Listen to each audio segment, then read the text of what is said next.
Lupa in the story has stolen the hearts of many, including myself. Now, if you played through the story, you would number 1, fall in love with Lupa, and number 2, realize that you can actually check a lot of information regarding her kit, even from in-game. And that is what we'll be taking a look at today, with all of this information to just help everyone and discuss whether or not if Lupa's worth going for, especially in these trying times where Cartethyia is robbing us of our bank account. Nonsense! We're adventuring a bank, Pomni!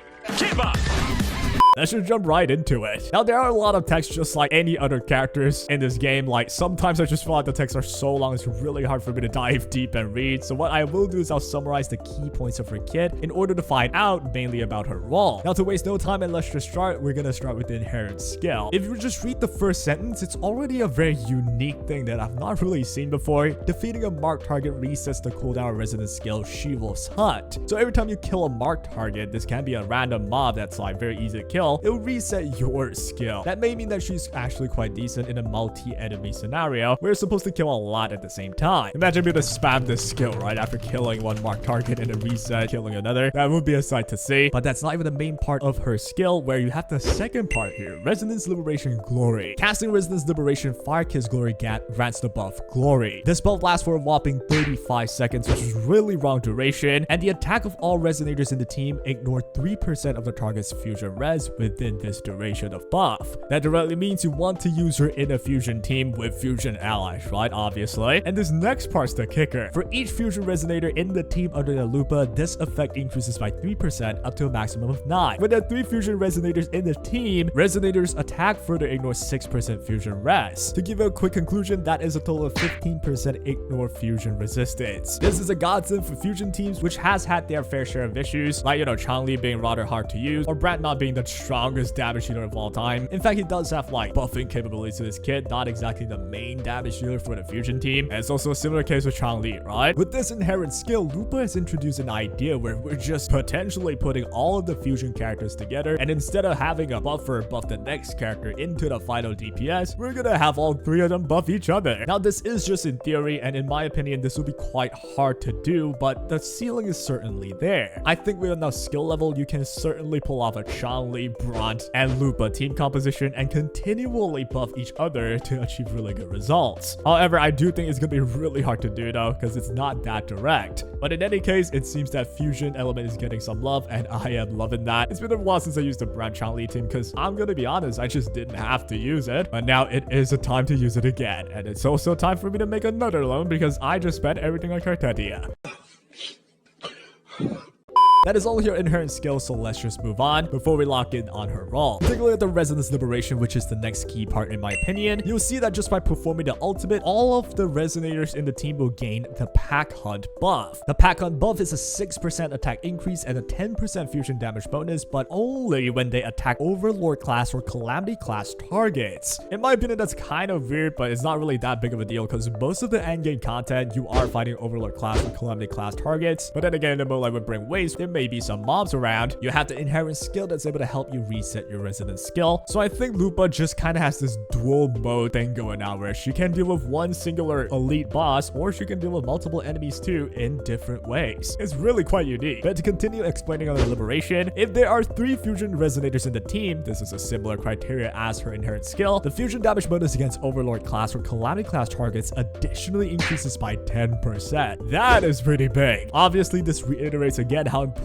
it is to use Lupa in 3 fusion character teams. But all you have to keep in mind though is this only matters if you're fighting a boss, which again, the harder modes are always against Overlord or Calamity bosses, so it shouldn't be that big of a deal. It is an interesting criteria though. And not only that, when the active resonator casts an intro skill, Pack Hunt will be enhanced, granting an additional 6% attack increase to all allies, up to a maximum of 18%. That means you can gain up to a total of 18% attack increase across your whole team and 20% fusion damage bonus across your whole team, all by just clicking your ultimate and putting her in fusion teams only. That is a godsend for the fusion team comp, and considering it buffs absolutely every single member, even including a potential shorekeeper if you're using like the normal shorekeeper Brant Changli team from before, from the current best fusion team, obviously shorekeeper would not need the buffs, right? Which again hints towards maybe in the future or just currently, we're looking at a potential triple sub DPS / DPS team where everyone's buffing each other instead of needing like the classical one healer to start things off into a sub DPS, setting things up for the main DPS to go. But so far from the Resonance Liberation and the Inherent skill, we're looking at a 15% fusion res reduction, 18% team-wide attack bonus, 20% team-wide fusion damage bonus, and we can already lock in on her role. She is actually a sub damage healer with a lot of AoE buffing capabilities, which is incredibly rare. And before we even dive into her role more, let's just check out the final key component of her kit in my opinion, which will be her outro skill. The incoming resonator will have their fusion damage amplified by 20% and basic attack damage amplified by 25% for 14 seconds or until the resonator is switched out. This is a pretty standard sub DPS slash buffer type outro skill, which in combination with all of her team-wide buffs, she's a pretty strong support that really brings in a lot of stuff for your team. Now there are a lot of smaller things like with a Resonance Liberation, there's the recover effect where if your ally gets hit and they dodge, they can actually recover, much like how Shorekeeper's ult works. But as I mentioned, I'm mainly just summarizing the key components of her kit, which is the 3 that I stated earlier. It is her inherent skill, her Resonance Liberations is buff, and finally, it's the outro skill that boosts your next resonator's fusion damage and basic attack damage. This heavily hints towards the potential of a fusion-only team where everyone's a sub or main DPS, and you're just buffing each other, right? It is extremely unique, and I have really high hopes for this. And based on just these 3 buffs alone, if you're playing her in a pure fusion team and everyone is able to enjoy absolutely every buff that she can bring, she will be able to at least match Shorekeeper's capabilities in terms of buffing your entire team. Now that is no small praise. However though, the caveat is that you need to put her in a triple fusion team for all the buffs to work, or else it will be less ideal. Now this change, we can unlock her S3, which says the pack hunt effect no longer requires 3 fusion resonators as a criteria, but to get to S3 is a journey that I think a lot of us cannot thread on. So let's just assume that we can't get the S3. That does mean if you want to best utilize Lupa, you want to put her in a fusion only team. And with all that said, let's just conclude on her role. She's a supporter slash sub damage dealer that's able to provide your entire team with a lot of buffs, especially with fusion damage based buffs. After using her ultimate, she can stay on field and even follow attacks with your allies as well, as seen in the live stream, which just shows that she can contribute to more damage and potentially contributing to more considerable and energy gain for herself to allow your team to swap in and out easier. But again, to fully utilize the key components of her kit with all the buffs, you want to put her in only a fusion team setup. However, I have reasons to think it's not the only way you can use her. It's just not as ideal if you would use her in a non-triple fusion team. And with that said, let's just have a deeper discussion with Lupa. In my opinion, it is clearly hinted that Lupa should be used with Brant and Changli as a team, since all 3 of them share like similar issues of just not being a main DPS. And with like the current best fusion team of Shorekeeper, Brant, and Changli, it feels like you're wasting one of their buffs where one of the outro skill will go into Shorekeeper, right? So it makes perfect sense for Lupa to just take Shorekeeper's slot, having all of these team-wide buffs, and then just buff each other, including the team-wide buffs as well, in order to have this team hopefully match the classical teams of just having a main DPS buffed by a sub damage healer and an AoE healer or buffer. Nothing wrong with both these playstyles, but it's nice to see some variety in my opinion. However, before I'll say it's set in stone, do remember, it's not exactly certain, and in fact, it's quite doubtful that having a triple sub DPS team like this one could just outclass like a cartethyia team, which that'd be blasphemy, right? I don't think that's gonna happen. But a more interesting potential is that in the future, they may release something in a fusion team, maybe it's a main damage dealer, that allow this team to truly shine. But then again, we've talked about the future ever since the start of Changli's banner, so there's really no point in thinking about what could potentially happen. So let's just talk about her based on what we know now. In terms of her kit, I would only recommend for you to go in on Lupa. If A, you really love Lupa, why not get her? Like, you can. Or B, you have at least one other fusion character that is well built and you intend to play them. For example, Brant, Changli, Xixia, or even Encore. As long as you at least have one, you can utilize the fusion damage bonus, and your third slot, if you really don't have anyone else, you can still use Shorekeeper. So instead of relying on only Lupa's AoE buffs, just use both Shorekeeper and Lupa's buff. While sure, Lupa does not have the maximum amount of buffs available, but you're not losing by too much, right? And of course, you should still be able to have decent results. And of course, there's always the potential of the triple fusion team being a very fun, unique, and maybe even strong team when she releases. So for people that already has 2 fusion characters fully built and you really want to try a fusion team setup, for instance, you have Brant and Xixia built, I think that's a fire team, by the way. Like, get it? Fire, because fusion? Alright, I'll stop. That's why I don't have a girlfriend.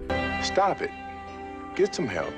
But Cheesia being a really solid main DPS may just open up a chance for you to use Lupa brand into Cheesia and just have Cheesia shoot the living crap out of your enemies with maximum buffs and fusion resistance to boot. But conversely though, if you practically have no fusion characters, the only realistic reason for you to pull Lupa is just that she looks hot. And hey, you know what? That's a valid reason, bro. But so far, I'm quite happy that they're trying something unique rather than just repeating the same old healer into sub DPS buffer into a main DPS. It's just an unlimited recycle of that same style, and it's just a different element for each banner. You know, it's fun to like make things fresh where they have been for sure, with the addition of all these spectral frazzles or air erosion, and this time we have the case of fusion element being more buffing each other rather than having one specific buffer above the whole team, and then so on and so forth. I'm sure you understand what I mean. So to just quickly conclude, should you pull Lupa? There's zero need to pull Lupa. You can beat everything without her, but there's zero reason to not pull her if you love her. I recommend pulling her if you already have two really good fusion characters and you simply can't get it to work. Lupa seems to be the final piece of the puzzle, but of course wait until more testing. Perhaps in the story we may be able to use Lupa soon. For people that only own one fusion character, only go for Lupa if you truly love her. Otherwise it feels like you just have a character but you don't really have the team ready anyway. It would kind of suck. But in any case though, remember, that is all just my opinion. Feel free to discuss below and I hope you keep it civil. And that is all. Hope you guys enjoyed this one and take care!